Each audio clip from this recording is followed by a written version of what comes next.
Olá, eu sou Renato Fernandes, professor de Direção Comercial e Negociação do Easy Business School, e hoje nós teremos aqui para a nossa conversa Jorge Vargas Neto, nosso alumni do Executive MBA 2026, fundador e CEO da BeHub.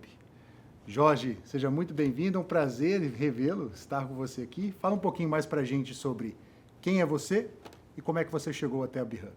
Primeiro, obrigado, professor Renato, pelo convite. Obrigado também ao Easy, toda a organização. Prazer estar aqui no podcast. Bom, eu sou mineiro, comecei minha carreira como advogado. Ainda como estudante, eu participei de algumas competições de simulação de disputas internacionais de investimento, comércio, etc. Em uma dessas ocasiões, a gente acabou sendo campeão desse negócio e acabei tendo a sorte de ter um sócio do Pinheiro Neto, que é um grande escritório aqui de São Paulo, um dos maiores do Brasil, e esse sócio me chamou para vir trabalhar no escritório. Isso mudou minha vida. Então, eu saí de Belo Horizonte, vim terminar a faculdade aqui e lá dentro desse grande escritório eu tive a oportunidade de atender grandes clientes, e um desses grandes clientes foi o Davi Vélez do Nubank. E ter tido essa oportunidade de servir a esse grande empreendedor mudou minha vida. Eu me apaixonei por empreendedorismo, estou aí nessa batalha já na terceira empresa e, graças a Deus, aos pouquinhos a gente vai falhando melhor e as coisas vão caminhando. Empreendedor em série já, hein? Lá da maravilhosa Belo Horizonte, as terras mineiras, para São Paulo, de São Paulo para todo o Brasil com a BeHub. Conta para a gente um pouquinho o que a BeHub faz, em que momento a sua empresa está hoje, desde a fundação? Perfeito. A BeHub ela é uma plataforma de tecnologia por meio da qual a gente tem uma série de pacotes de assinaturas de serviços de back-office, os quais incluem contabilidade, fiscal, departamento pessoal, contas a pagar, contas a receber, e a gente tem como estratégia comercial, estratégia de expansão, parcerias com o mercado contábil estabelecido. Então, o nosso modelo é que nós somos uma espécie de XP do mercado contábil. Então, nós crescemos através de parcerias com outras empresas atuantes do mercado contábil. É a sua terceira empresa, né, Jorge, que você fundou, teve muitos altos e baixos, como todo empreendedor brasileiro. E eu acho que um negócio, normalmente o pessoal separa empreendedor, dono, empresário. Eu gosto de enxergar os três como a mesma coisa, né? Quem fundou um negócio, toca um negócio, é responsável por esse negócio. E, além dessa classificação, a gente pode olhar para esse desafio de várias formas. Eu posso olhar pelo lado da inovação, posso olhar pelo lado do management, eu posso olhar pelo lado financeiro, mas tem uma perspectiva que é pouco explorada aqui no Brasil e é foco do meu doutorado, que você também foi entrevistado da pesquisa do meu doutorado, que é a importância das competências de venda. Perfeito. Qual é a correlação que você vê entre um empreendedor, um dono de negócio e a necessidade das competências comerciais? Perfeito. Primeiro, é absolutamente essencial que qualquer empreendedor desenvolva um set mínimo de competências nessa parte de vendas, né? Eu mesmo, pessoalmente, não tinha uma inclinação para essa parte mais comercial. Mas quando você começa a empreender, ela é uma habilidade absolutamente necessária. Isso porque quando você cria uma empresa, aquela empresa ela não tem tração alguma, ela não tem um nome, ela não tem uma marca. E aí cabe ao empreendedor ser o primeiro vendedor da empresa, e essa habilidade de vendas ela vai ser essencial não só para você fazer as primeiras vendas aos seus clientes, né? O que é muito difícil porque dentro desse processo de validação, quase todo cliente vai querer saber, ok, mas há quanto tempo você está trabalhando, quantos clientes você atende, quem que já trabalha com você. Então, esse começo ele é bastante desafiador, mas também essa habilidade de comercial, essa habilidade de vendas, ela perpassa também a questão de você vender para pessoas ingressarem na sua empresa. Então, essa parte de contratar talentos também absolutamente dependente dessa capacidade de vender o sonho da empresa, vender os valores da empresa, como também, no nosso caso, que a gente empreende nessa parte de startup, quase que sempre você depende de capital de terceiros. Então, para você também conseguir atrair, trazer investidores, você também precisa saber comunicar, saber vender o seu negócio, a possibilidade de crescimento, etc. Então, acho que é uma uma habilidade que, se não intrínseca ou natural, é obrigação do empreendedor desenvolvê-la para que a empresa consiga prosperar. Tem 2 pontos que você citou aqui que são muito interessantes, que eu queria destacar aqui para a nossa audiência, que é, primeiro, o que a gente chama de natureza das vendas. Você lembra que a gente discutiu um pouco isso, né? Diferente de outras áreas da gestão, vendas ela é contextual. Perfeito. Vender no B2C é diferente de vender no B2B. Né? Vender uma indústria alimentícia é diferente de vender serviço. E venda empreendedora também é bastante contextual. Você acabou de citar aqui, quando você está no início de um negócio, vendendo uma ideia, eu não tenho marca, eu não tenho um time de vendas, eu não tenho um gerente, talvez eu não tenha nem sócio. Perfeito. E aqui, como que eu supero na prática essas barreiras de vender uma ideia, como a ideia da B-Hub, depois de já ter falhado outras 2 vezes e, obviamente, né, os negócios tiveram os seus exits, foram vendidos, mas também falhou bastante. Como é que eu supero essa barreira inicial? Olha, primeiro eu acho que a gente precisa ter um mindset de crescimento, né? Então, as falhas são parte do processo. E, assim, o processo de vendas como um todo, ele constrói caráter, né? Porque, a bem da verdade, a grande maioria dessas conversas, elas vão culminar com uma negativa. Então, você precisa se tornar capaz de ouvir o não e partir para a próxima. Então, acho que esse é um aspecto importante. Só que você precisa entender que, assim, mudar o seu mindset para saber, assim, não é uma perda em si. Na verdade, ou você ganha ou você aprende. E assim você vai seguindo. No caso da B-Hub, a gente teve uma iniciativa que foi muito interessante, que foi o seguinte. A gente criou um Growth Hack em que a gente chamava empreendedores para falar das dores da má gestão, né, das dificuldades de tocar um negócio. E a gente ainda estava na pandemia, então a gente fez uma campanha de marketing digital em que a gente convidava esses empresários para tomar um café digital e falar das dores da má gestão. E aí, dentro desse processo, a gente fez 314 entrevistas e aí a gente tabulou essas dores, mas também foi um processo muito interessante da gente criar uma prospect list, né? Então, essa lista de leads dessa entrevista foi a que deu origem aí às nossas primeiras vendas. Então, foi um processo de aprendizado, né, de validação de hipóteses, e a partir disso a gente conseguiu começar aí os primeiros ciclos de vendas com um custo muito baixo e já com um cheiro bom de qual que era a dor que a gente estava se propondo a resolver e como a gente resolvia isso. E aqui o outro ponto que você citou e tem a ver com, agora você usou um termo que me fez pensar bastante no segundo ponto, que é essa visão de se existe um perfil ou não adequado para a competência, ou o vendedor empreendedor, né? O vendedor dono empreendedor, né?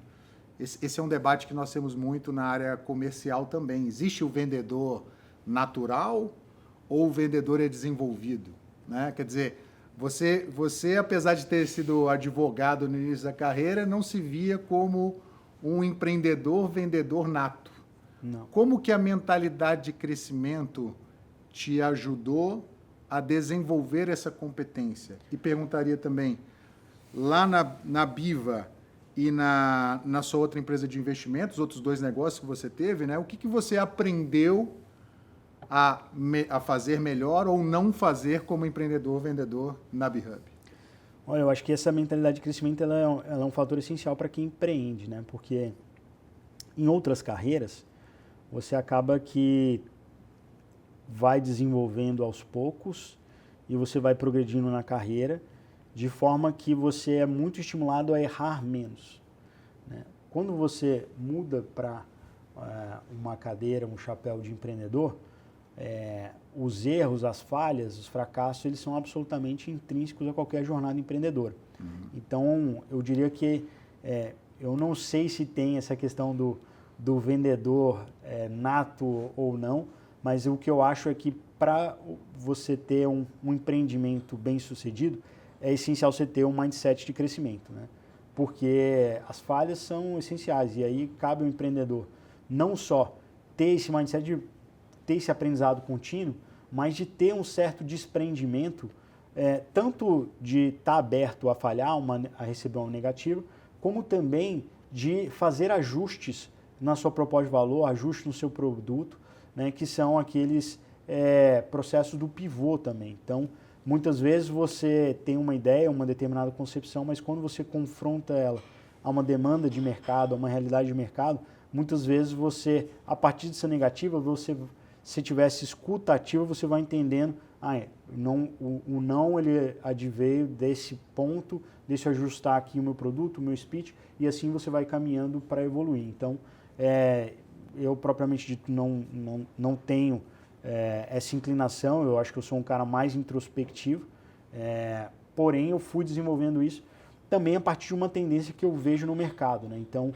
hoje você ter, né, principalmente quando você trabalha com o pequeno, né, o grande ele compra do grande, compra dessas marcas já estabelecidas, mas quando você está vendendo para uma pequena empresa ou para uma startup, né, você está vendendo seu produto e ainda tem pouco conhecimento, a figura do empreendedor é essencial.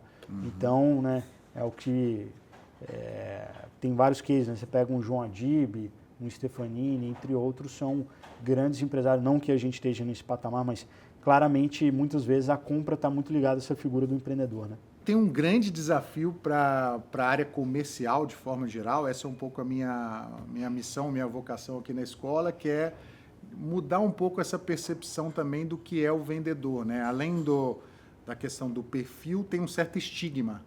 É muito mais legal associar o dono ao inovador, ou o dono a alguma coisa ligada ao growth, mas um dono vendedor, um empreendedor vendedor, e você está dizendo que isso é uma coisa que é importante, mas me parece que ela é mais crítica ainda a depender do momento e da fase da empresa.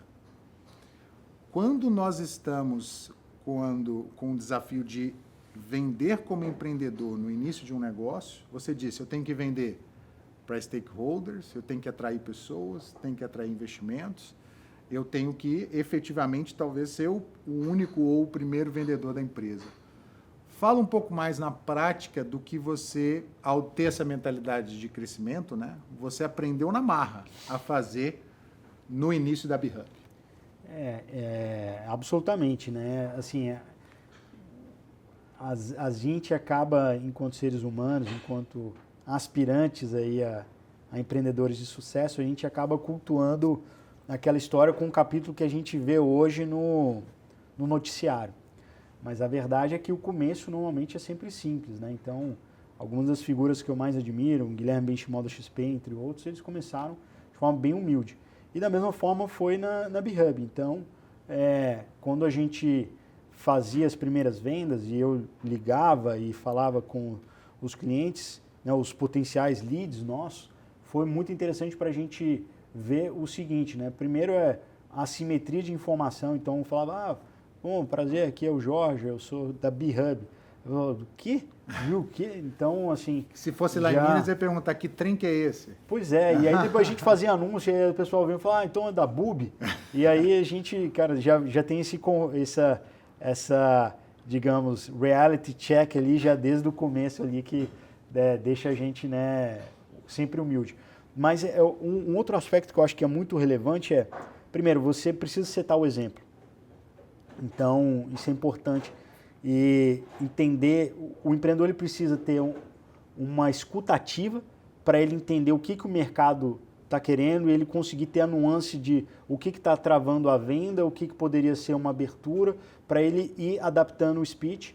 E eu acho que é uma função muito importante porque o empreendedor, no começo, ele acaba adotando muitas funções. Eu diria que a de vendas, como você bem colocou, é a primeira delas, né? Tanto para contratar, quanto para atrair investimentos, atrair clientes.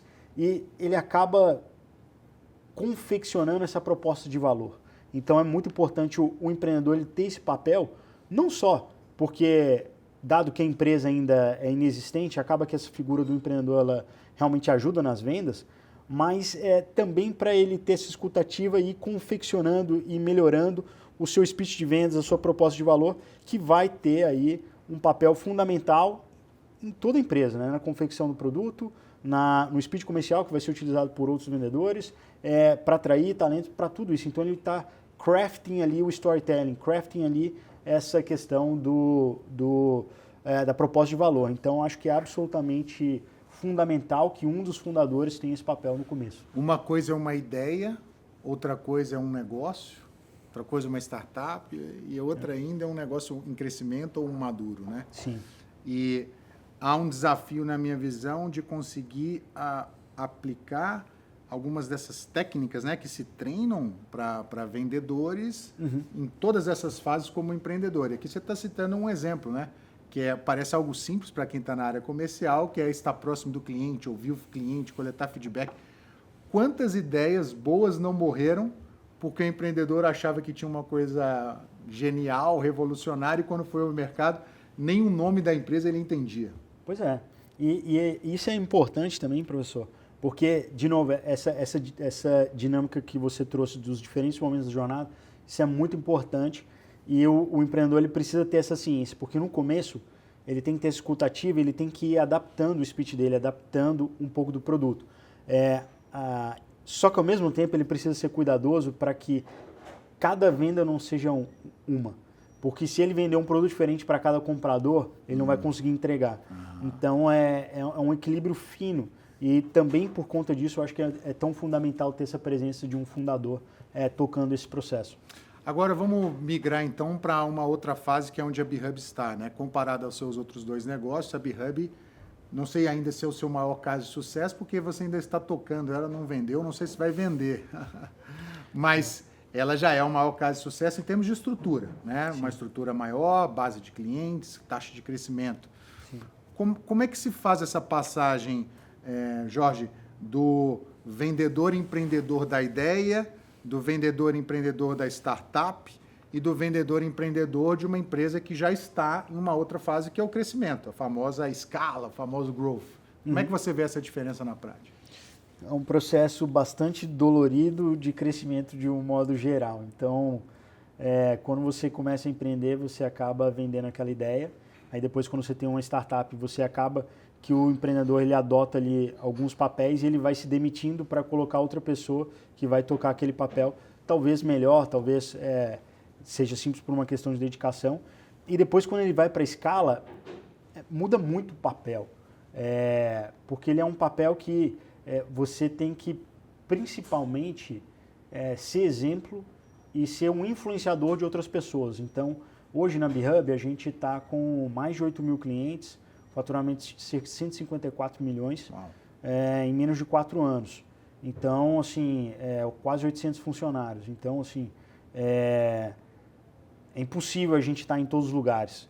Então, a gente precisa estar muito mais pensando em como a gente influencia a performance, como a gente influencia o alinhamento das pessoas, né?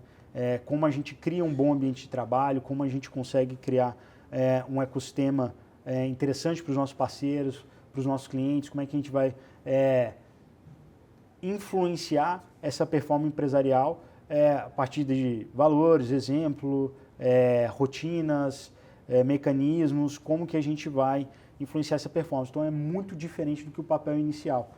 Então, assim, confesso que é a primeira vez que eu estou nessa escala e estou aprendendo muito, continuo estudando, né? Acabei de terminar esse curso porque também entendia que eu precisava de dar esse passo adiante. Então, mas é absolutamente uma função muito diferente, é um evangelista quase. Eu gosto de enxergar o empreender como uma jornada em busca de recursos, né, e estrutura contra o tempo, né? E assim fica muito interessante a gente ver as 4 fases aí do ciclo de vida da empresa, né? A ideia, a startup, uma empresa em crescimento, imadura ou declínio, né? Quando você faz essa passagem em que eu estou mais estruturado e com mais pessoas, né, é de novo uma batalha contra o tempo, porque Sim. Agora eu não tenho mais a capacidade, por ter mais pessoas eu posso liberar isso, e eu tenho mais estrutura, o que na prática significa que eu tenho mais coisas a fazer. Sim. Falamos um pouco sobre ter perfil ou não ter perfil. Nessa passagem onde eu também estou batalhando contra o tempo e tenho que escolher o que é mais estratégico para mim colocar o meu tempo e usar os recursos que eu tenho, ser um empreendedor mais vendedor faz a diferença aqui também? Ou missão cumprida, a empresa já tem mais recursos, posso delargar isso para outra pessoa fazer? Legal. Eu acho que cabe ao empreendedor entender aonde ele vai gerar mais valor, né? Então, a gente precisa usar o conceito de alavancagem para a gente entender quais são aquelas funções, aqueles papéis que ter uma presença de um CEO, de um fundador, vai gerar, né, maior alavancagem.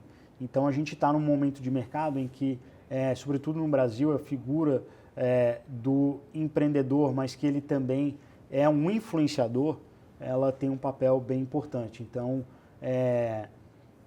parte do nosso desafio é influenciar o mercado, é educar esse mercado.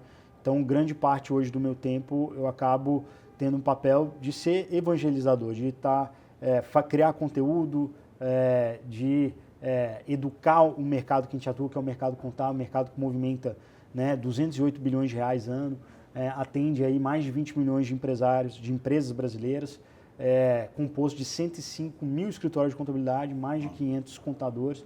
Então, hoje a gente já é um dos maiores influenciadores do nosso mercado, com quase 100 mil seguidores. Então, quase que 1 em cada 5 contadores já segue o nosso perfil. E o que a gente educa? A gente educa a nossa verdade, o que a gente acredita que vai acontecer. E assim como várias funções, a função da contabilidade do futuro vai ser muito diferente da contabilidade de hoje. Ao invés de a gente ficar apertando o botão lá, fechando, assinando balanço, etc., a gente vai ter que ter um papel de contabilidade consultiva, gerar mais valor para o cliente. Para isso, você vai ter que ter uma plataforma que entregue todo esse trabalho de fechamento mensal, fechamento contábil, geração de guias e que ele tenha esse controle das finanças para que possibilite esse papel mais consultivo também para o contador. Então, acho que essa evangelização é algo que é muito difícil de um empreendedor delegar. E um outro ponto também é que problemas são essenciais, sobretudo para uma startup, né, uma empresa em alto crescimento.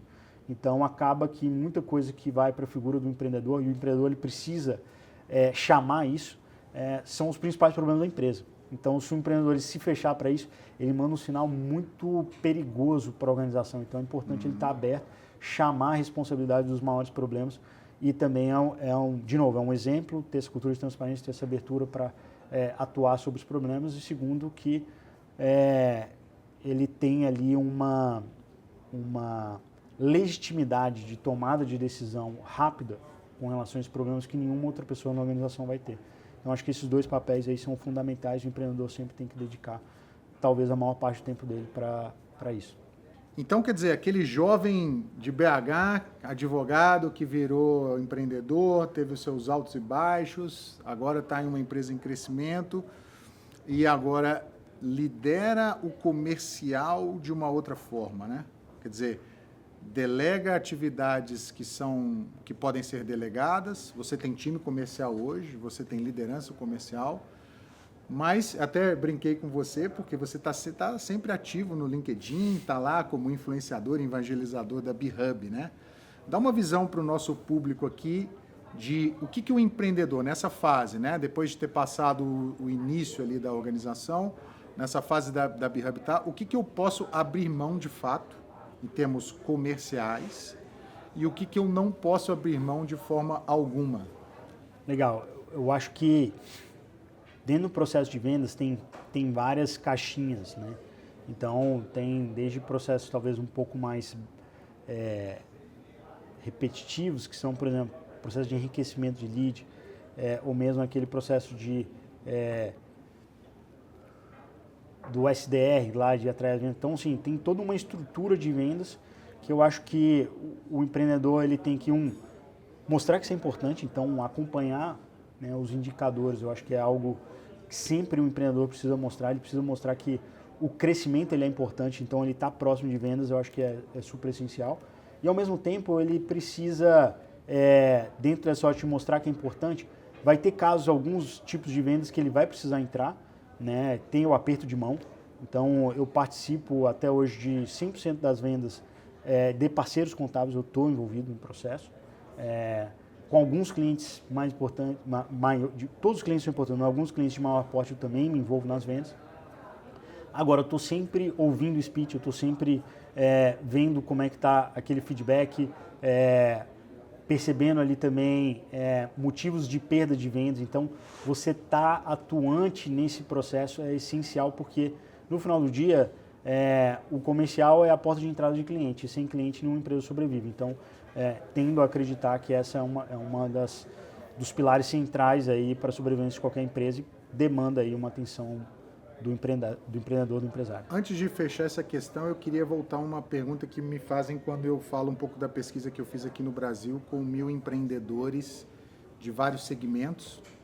E nessa pesquisa eu consegui identificar exatamente o que você falou do padrão da mentalidade, né? A autoidentificação com a missão de vendas aqui e a abertura ao tema comercial como competência, ela impacta o quanto tempo eu coloco em horas dessa atividade do meu negócio. Sim.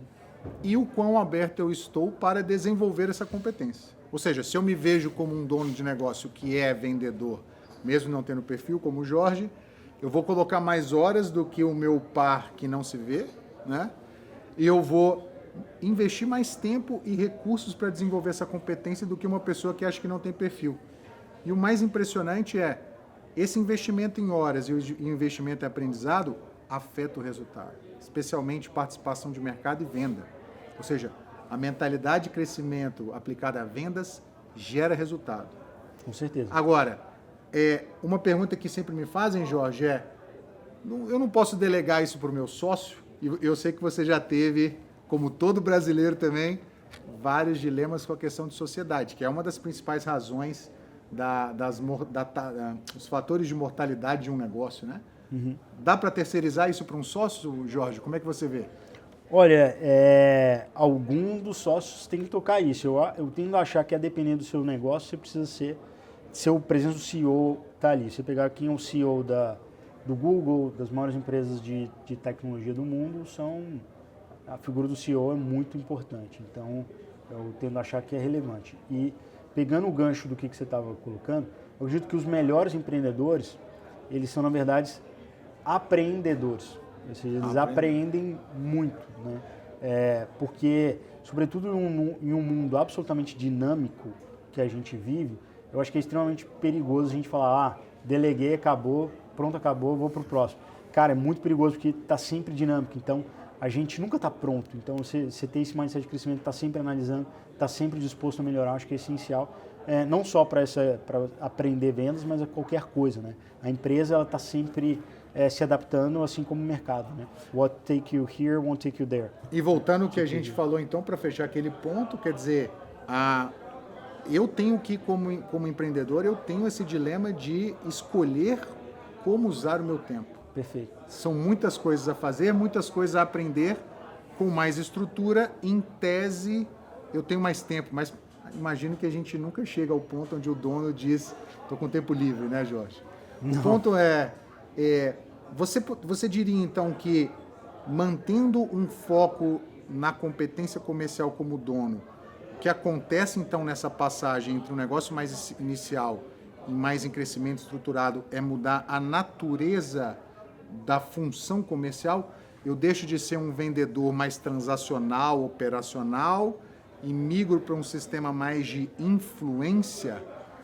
Como é que você vê isso? Com certeza, acho que é por aí, a gente acaba sendo muito mais um influenciador do processo, um exemplo, mas eu acredito também que vai ter ocasiões ali em que um empreendedor fazer a venda, atuar no processo, mostra que é importante, seta o tom da empresa, que, de novo, sem ter venda a gente não tem cliente, sem ter cliente a empresa morre. Então acho que essa é uma função que sempre vai demandar um tempo, vai demandar aí um envolvimento do empreendedor.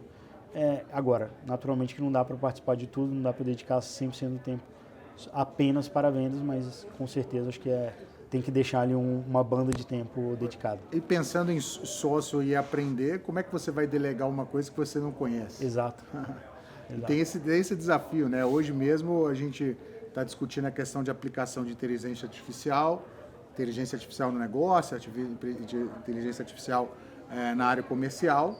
E o grande desafio é o seguinte, como é que eu me veio a frase esses dias que não adianta você ter o melhor avião do mundo se você não sabe como pilotar. É isso. Né? Quer dizer, não adianta ter ferramenta ou delegar uma função tão essencial comercial para outros se eu não sei o que é um processo comercial. É isso. Então, queria puxar agora um ponto final da nossa conversa, Jorge, aproveitando essa deixa do aprendedor. E eu sei que você lê bastante, passou 2 anos aí lendo bastante e se força bastante a continuar mantendo-se atualizado para o seu público individualmente. Deixa para a nossa audiência aqui um aprendizado dessa sua trajetória como empreendedor e dono tão incrível que você tem. Que nada, mas eu acho que o maior aprendizado que eu tive e que hoje está bastante em voga é um conceito do chamado de Founder Mode, né, que é muito personificado pelo Elon Musk, que até tem essa branding aí de que ele dormia na fábrica, que ele sabia de tudo, etc. E eu acho que é um pouco disso, porque isso envolve tudo, assim, realmente essa presença do fundador, o fundador está ali atuante, participando da decisão, tendo a certeza de que estão comunicando aquele determinado speech de vendas, que o produto está sendo feito do lado certo, que o cliente está sendo bem atendido. Eu acho que isso é fundamental. Isso entra dentro do conceito de delegação, que você bem colocou. Muitas vezes a gente, sobretudo quando a gente está crescendo enquanto empresa, a gente contrata um executivo e fala assim, bom, contratei um cara de mercado, participei aqui do processo, bom, vai lá, agora eu toco comercial. Cara, não é isso. Você precisa estar envolvido, você precisa garantir que aquele processo está sendo feito da forma como você imaginou, que você está imputando no cliente os valores que você acredita. Então, acho que esse conceito de Founder Mode, de ter esse envolvimento, de ter essa garantia de estar atuando nos momentos da verdade do seu negócio, eu acho que é fundamental. Esse foi o maior aprendizado que eu tive até hoje. Muito obrigado, Jorge, pela sua presença. E você que está nos assistindo, se é um fundador, se é um empresário, ou assim como aplicam o conceito de empreendedorismo à empresa, né, a funcionários, não esqueça de ativar o seu Founder Mode, mas também um modelo de fundador que tem as competências comerciais desenvolvidas. Te aguardamos em nosso próximo episódio.